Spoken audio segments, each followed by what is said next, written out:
예배하였더라. 아멘. 오늘 이 아침 하나님의 말씀 앞에 나오신 성도님들 주님의 이름으로 환영하고 축복합니다. 하나님의 놀라운 은혜가 오늘 함께 예배하는 모든 성도님들을 가득 덮어주실 줄 믿습니다. 오늘도 우리를 향한 말씀이 우리의 삶을 점검하게 하시고 또 가야 할 방향을 제시하여 주실 때 내 생각, 내 방법으로 하나님을 제안하고 또 안 된다고 그렇게 말했던 것들, 생각했던 것들 모두 내려놓고 온전한 순종과 믿음으로 오늘 이 모세가 애굽으로 나아가는 것처럼 우리도 하나님 앞에 우리의 순종과 믿음을 보여드리는 자 되기를 소망합니다. 오늘 이제 하나님께서 노하시면서 모세의 불신, 믿지 못하는 것에 대해서 말씀하여 주시고 이미 다 준비되어진 길, 하나님의 계획의 길, 순종만 하면 된다는 것을 알려주신 후 이제 모세는 애굽으로 떠나기 위하여서 장인 이드로에게 애굽에 다녀오겠다라는 그런 말을 하는 것으로 오늘 말씀이 시작됩니다. 모세는 하나님의 강권적인 부르심이 하나님의 산 그 호렙에서 있은 후에 지체하지 않고 이드로에게 가서 애굽으로 가겠다라는 그런 말을 전하고 있습니다. 하나님의 말씀 앞에 이 모습처럼 우리들이 해야 할 일, 그것은 지체하지 않고 즉시 그 일에 순종해야 되는 줄 믿습니다. 사정 형편이 있고 우리에게 살아온 환경이 있는데 그것이 어떻든 간에 하나님의 말씀이라면 어떤 상황 가운데서도 곧바로 즉각 순종하는 자세가 하나님의 종들에게 요구되어지는 모습인 줄 믿습니다. 하지만 모세는 40년간의 닦아놓은 삶의 기반들도 있고 그런 것들을 단숨에 떠나버리는 것, 그것이 쉽지 않은 일이었을 것입니다. 하지만 모세는 하나님의 사명을 감당하기 위하여서 안정적인 삶의 자리들 뒤로 하고 자신이 있던 자리들을 떠나는 모습을 오늘 보입니다. 혹시 우리도 하나님의 사명을 감당하기 위하여서 떠나야 할 자리는 있지 않습니까? 죄악의 자리, 또 하나님을 온전히 바라볼 수 없는 자리에 우리가 여전히 있거나 하나님께서 떠나라 하시는 자리가 있는데도 그 자리가 인간적으로는 소중하기도 하고 또 그 자리를 내가 어떻게 마련했는지 생각하면서 아까워서 그 자리는 떠나지 못한다 생각하는 분 있다면 오늘 모세와 같이 과감히 하나님의 사명을 위하여서 떠나야 할 자리는 떠나야 할 줄 믿습니다. 19절에 이어서 하나님께서 확신을 주십니다. 분명 자신의 자리를 떠나야겠다 마음 먹고 결단하고 이제 이드로에게 그 말까지 했는데 그럼에도 불구하고 하나님의 말씀 따라 애굽에 가야 한다는 생각은 들지만 한 가지 걸리는 일이 하나 있었습니다. 그것은 바로 그 애굽에서 떠나오던 그 날의 기억이었을 것입니다. 자신이 애굽 사람을 살해하였고 그 일로 말미암아 자신을 죽이려고 했던 사람이 있었기 때문에 그것이 두렵고 그러므로 애굽으로 가는 것에 걸림돌이 바로 그 일들, 그 생각이 되었을 것입니다. 하지만 오늘 하나님께서는 그런 모세에게 확신을 주시고 다시 한번 그 모세 앞에 내 생명을 노리던 사람이 다 죽었다 하시면서 모세에게 마음에 걸리는 그런 일을 모세의 그 형편을 아시고 친히 찾아오셔서 사명을 감당하는 데 있어서 어려움과 근심의 문제들을 평안과 해방의 문제로 바꿔주고 계신 것이었습니다. 하나님의 사역을 하려고 하는데 방해하는 것들에 대해서 우리가 이 말씀을 보면서 염려하거나 근심할 필요 없는 줄 믿습니다.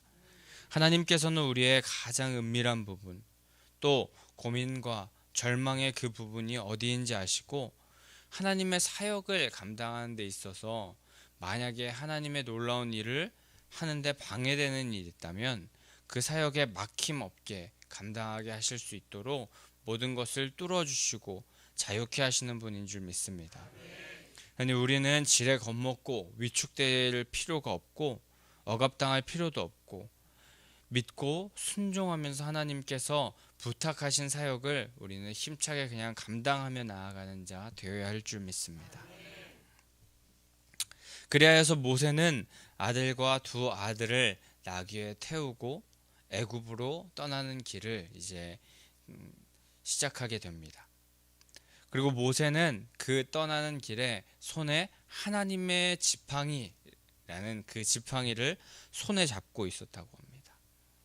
이 지팡이가 하나님의 지팡이인 이유는 이 지팡이로 뱀이 되었다가 하나님께서 뱀을 만드셨다가 또 머리가 아닌 꼬리를 잡는, 어떻게 보면 뱀을 잡을 때 꼬리를 잡으면은 그 정말 죽을 위협에 놓이는 그런 상황에 있었는데, 그럼에도 불구하고 살게 되었던 그 이적을 보였던 권능의 지팡이를 가지고 그 길을 떠났다는 것인데, 이렇게 하나님의 지팡이라고 표현한 이유, 그것은 이제 모세는 일개 양을 치는 목동의 신분, 그 지팡이로 양을 치는 그런 인생이 아니라 하나님의 권능을 입어서 하나님의 권위를 가지고 하나님의 말씀을 전하고 이스라엘을 해방할 자로 파견됐다는 것, 하나님의 그 사역을 대신 감당할 자로 나아간다는 것을 말하고 있는 것입니다.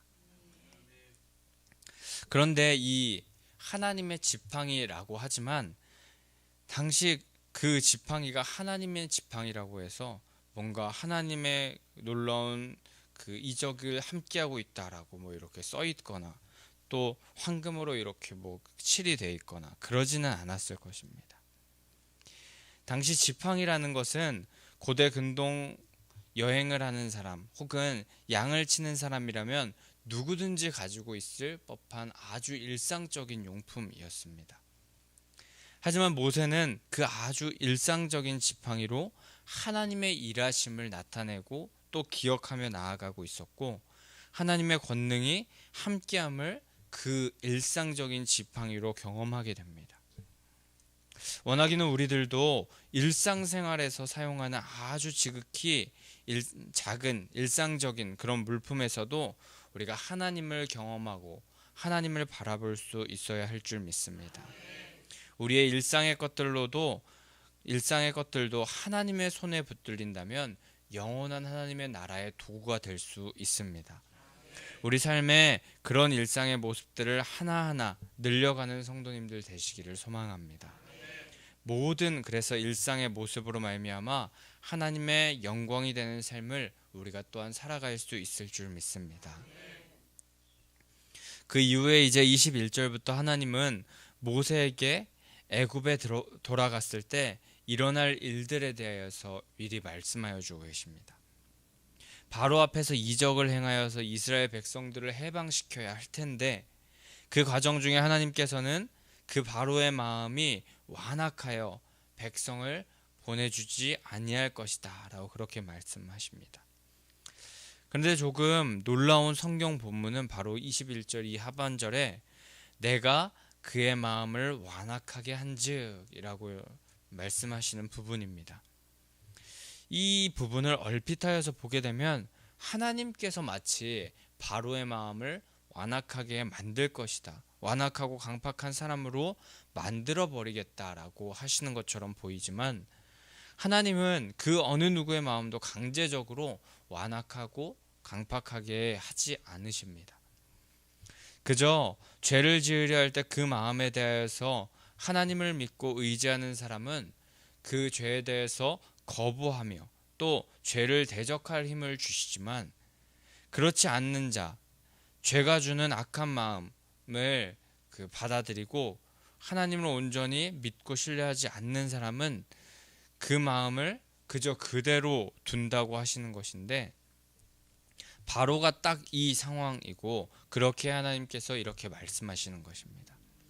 하나님의 마음은 절대 그 완악하고 완고한 그런 마음들, 그것을 불어 넣어주시는 그런 분이 아니라 죄인이 회개하고 돌아오길 원하시는 분이시지만 그 마음을 거부하고 자기 마음대로 죄가 주는 대로, 죄가 주는 그 마음대로 그것이 진짜 즐거움인 양 살아가는 그런 사람에게는 결국 완악하고 강팍한 마음을 그저 내버려 두셔서 바로와 같이 된다고 하시는 것입니다. 간절히 바라기는 우리는 이 바로와 같은 완악하고 강팍한 심령을 갖지 않기를 원합니다. 조금이라도 우리 마음 가운데 죄악된 마음들, 또 하나님으로부터 멀어지는 둔해지고 딱딱해지는 마음이 우리 마음 가운데 찾아오는 순간이 있다면 성경에 다윗의 시편 51편 11절 그 고백과 같이 나를 주님 앞에서 쫓아내지 마시고 성령을 거두지 말아 주십시오 하는 그 마음으로 우리의 마음을 부드럽게 바꾸어 달라고, 죄악으로 굳어진 마음이 아닌 죄를 분별하고 거룩을 향하여서 나아갈 줄 아는 마음을 계속하여서 소유할 수 있게 하여 달라고, 그렇게 기도하며 나아가는 자 되기를 소망합니다. 바로와 같이 완고한 마음, 강팍한 마음이 우리 마음 가운데 찾아올 때가 분명히 있겠지만 우리는 그 자리 가운데 멈춰져 있지 않고 그것을 그대로 두지 않고 하나님의 성령으로 말미암아 다시금 선하고 온전한 하나님께서 원하시는 마음으로 바꾸어 가 달라고 기도하는 우리들이 되어야 할 줄 믿습니다. 그런데 그 22절부터 이제 또 완악한 마음을 가진 바로에게 전해야 할 메시지 또한 하나님께서 주시는데, 여호와의 말씀에 이스라엘은 내 아들, 내 장자라는 말을 전하라고 하십니다. 고대 근동에서 장자라는 그런 존재들은 아주 특별한 존재들이었습니다. 다른 자녀들보다 유산을 2배 정도 더 받았다고 하고 가족 중에 특별 대우를 받는 존재들이었습니다. 하지만 장자가 되기 위한 특별한 어떤 노력의 그런 모습은 전혀 없습니다. 그저 장자로 태어난 것뿐입니다. 그래서 장자로서의 그 특별한 일들을 받을 수 있게 되는 것입니다. 그런데 하나님께서 이스라엘도 장자로 택하신 것은 그저 일방적이고 주권적인 사랑이었습니다. 그런 장자가 이스라엘이라고 말씀하고 계시면서 그 이후 23절에서 그 장자, 내 아들 이스라엘을 보내주어서 나를 섬기게 하라 라고 그렇게 애굽 왕에게 전하라고 말씀하십니다. 하지만 그것을 거절할 것이니 내 장자를 죽이리라 라는 말씀을 하시면서 이스라엘의 해방을 요구하고, 그렇지 않을 시에 그 바로의 장자가 죽을 것임을 알리시는 메시지를 전달하라고 하나님께서 말씀하시는 것입니다.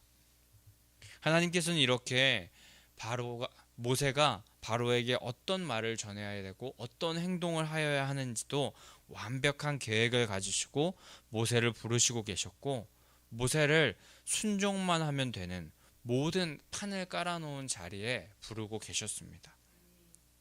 그런데 이 하나님의 계획, 하나님의 부르심은 우리에게도 마찬가지입니다. 하나님은 우리를 주권적으로 택하셨으며 우리에게 감당해야 할 일을 모두 하나님께서 계획하여 놓으시고, 우리는 그저 순종하는 마음으로 한 걸음을 내딛기만 하면 되는 자리로 우리를 부르신 줄 믿습니다. 세상적으로 생각할 때 정말 이게 힘들고 이게 불가능하다는 생각에 불신하고 죄악된 일을 행하는 그런 모습들, 그런 마음들이 우리 마음 가운데 있었다면 그런 일들 모두 벗어버리고 순종함으로 결국에 하나님께서 일방적이고 주권적으로 허락하시는 장자로서의 사랑과 은혜를 마음껏 우리가 받아 누리기 위해서 순종의 자리로 나아가는 성도님들 되시기를 소망합니다. 그런데 그렇게 하나님의 일을 맡기시고 해야 할 말까지 다 허락하시면서 이제 애굽으로 가게 되는 그런 말씀, 이제 27절의 말씀이 바로 그 이후에 나오면은 될 것 같은데, 갑자기 24절에서 하나님께서 모세를 죽이려고 하신다는 말씀이 오늘 우리가 읽은 말씀에 등장하게 됩니다. 24절에서 여호와께서 그를 만나사 그를 죽이려 하신지라 라고 그렇게 말씀하시는데, 여기서 그를 만나사라는 부분의 원어적인 표현을 보게 되면 공격하다, 돌격하다라는 그런 의미를 가지고 있는 단어가 사용됐다고 합니다.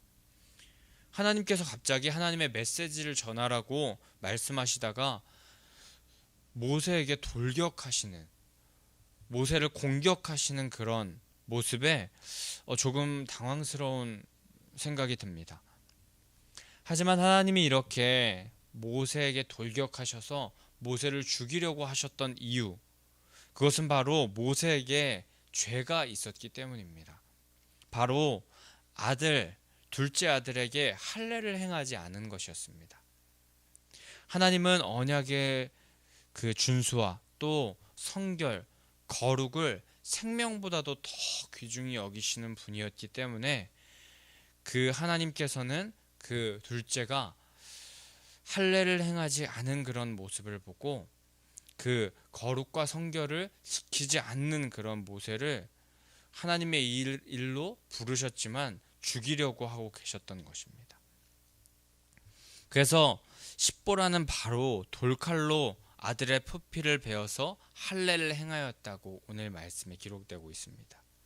원래 난지 8일 된 아기에게 행하여야 하는 그 할례, 그것을 둘째 엘리에셀에게 행하지 않았었습니다. 그런데 하나님께서 이렇게 모세에게 그를 죽이려 하였고 또 그것을 심판하려고 하셨던 것은 아마도 그 난지 8일 만에 아기에게 행하였던 할례를 행하지 않은 그 이유는 그 이방 풍습에 젖어 있었기 때문, 그래서 하나님을 온전히 바라보지 못했던 그 모습으로 말미암아 하나님은 그 모세를 하나님의 일로 부르셨지만 또 죽이려고 하셨던 모습까지 보이셨던 것입니다. 이 사건은 하나님이 하나님의 일을 하기 전에 모세와 또 모세에게 연결된 가족들 안에서 성결, 거룩, 진정한 순종의 모습이 무엇인지 다시금 점검하게 하셨고 확인하게 하셨던 그런 사건이었습니다. 이로 인해서 십보라는 모세를 피난편이라고 부르게 되었는데, 이는 아들이 할례를 받을 때 흘린 피로 남편이 죽음에서 벗어났기 때문에 그 모습을 피난편이라고 부르게 되었던 것입니다.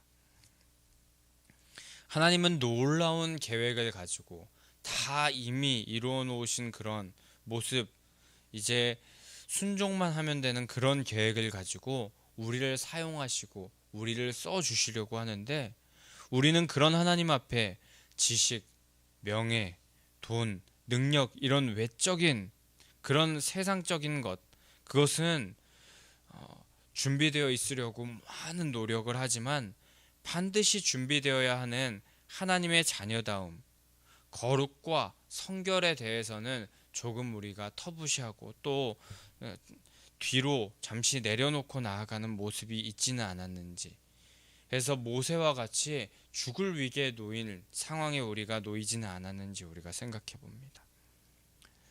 하나님의 일을 하는 데 있어서 정말 외적인 것, 세상적인 것이 필요한 것이 아니라 반드시 준비되어야 되는 것은 거룩과 성결, 하나님 앞에서 그 거룩이 능력인 줄 믿습니다. 말씀을 지켜 행하며 하나님 앞에서 거룩을 지키는 일, 하나님께서 명령하신 것을 따르는 일, 그것이 가장 기본이자 가장 큰 능력임을 우리가 기억하면서 오늘도 하나님 앞에 기본을 잘 행하는 자 되어서 하나님의 가장 크신 능력을, 기본을 행하였지만 크신 능력을 우리가 소유할 수 있게 되는 자 되기를 간절히 소망합니다. 그 이후에 이제 하나님의 산 호렙에서 아론을 만나게 됩니다. 모세의 동역자로 형 아론을 하나님께서 붙여주신 것입니다.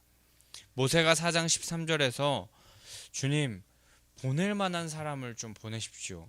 저는 그릇이 안 됩니다. 저는 말도 잘 못하고 그럴 깜냥이 아닙니다. 이러면서 다시 하나님께 생각해 보시라고 그렇게 말씀드릴 때, 하나님은 노하시면서 형도 붙여줄 것이고 다 계획 가운데 있고 또 하나님께서 보낸다고 하시는데, 하나님께서 지키시고 또 필요한 것도 주시며 동역자도 붙여주실 건데 왜 순종하지 못하느냐 하면서 노하시면서 그렇게 말씀하셨던 그런 모습이 있었는데, 그런 하나님의 말씀 이후에 이제 모세가 순종하며 나아갔을 때 하나님께서 말씀하신 것을 다 지키시고 필요한 것을 주시며 동역자도 붙여주시고 계시는 모습을 우리가 보게 되는 것입니다.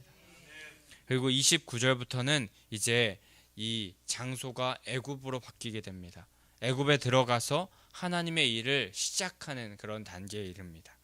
이스라엘 장로들을 모세와 아론이 모으게 되고 30절에서는 백성들 앞에서 하나님의 말씀과 하나님께서 보이셨던 이적을 다시금 보이게 되고, 31절에서는 이 모습을 보고 백성들이 믿으면서 하나님께서 정말 이스라엘을 잊은 줄만 알았는데 잊지 않으셨구나, 우리의 고난을 살피시고 우리를 계속하여서 눈동자같이 지켜 보호하고 계셨구나 하는 그 하나님을 바라보게 되고, 그 하나님께 드려야 할 것은 이제 머리 숙여 경배하고 찬양하는 모습이다 라고 그렇게 생각하며, 31절 마지막 부분 하나님께 머리 숙여 경배하는 모습으로 오늘의 본문이 마무리되고 있습니다.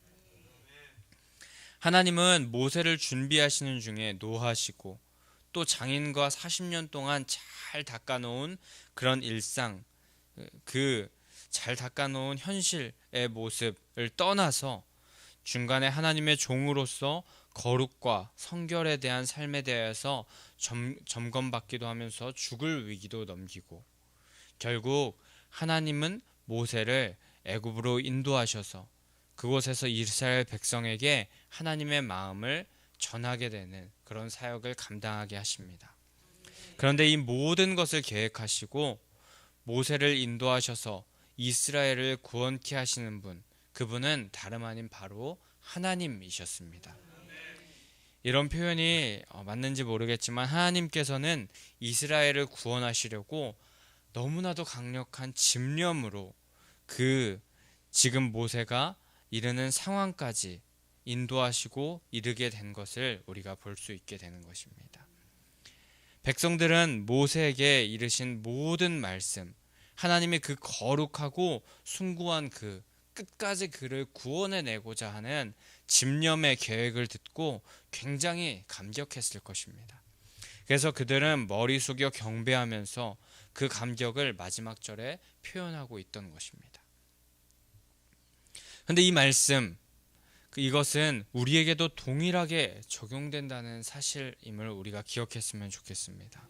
하나님께서는 우리를 구원하시고 죄악과 또 사망에서 해방시키시고 자유케 하시기 위하여서 거룩하고 숭고한 그 집념을 우리에게 계속하여서 보이고 계시는 사실을 우리가 기억하기를 원합니다.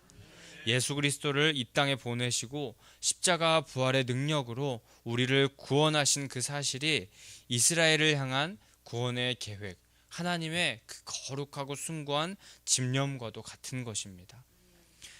그런 그 하나님의 구원의 계획을 누린 우리들이 그래서 해야 할 일, 하나님의 구원을 받아 누린 우리가 그래서 해야 할 일은 무엇일까 생각해 본다면, 바로 31절에서 이스라엘 장로들, 이스라엘 백성들이 행하였던 모습과도 같이 끝까지 그 이스라엘을 430년간 종살이하면서 우리를 완전히 내버려 두신 것만 같았는데, 이미 작은 신음에도 모두 듣고 응답하고 계셨고 놀라운 계획을 우리를 향하여서 하고 계셨던 하나님께 그들이 머리 숙여 경배하였던 것처럼 우리도 우리를 향한 사랑과 은혜에 머리 숙여 경배하며 찬양하며 예배하는 자, 그것이 우리가 해야 할 일, 해야 할 사명인 줄 믿습니다.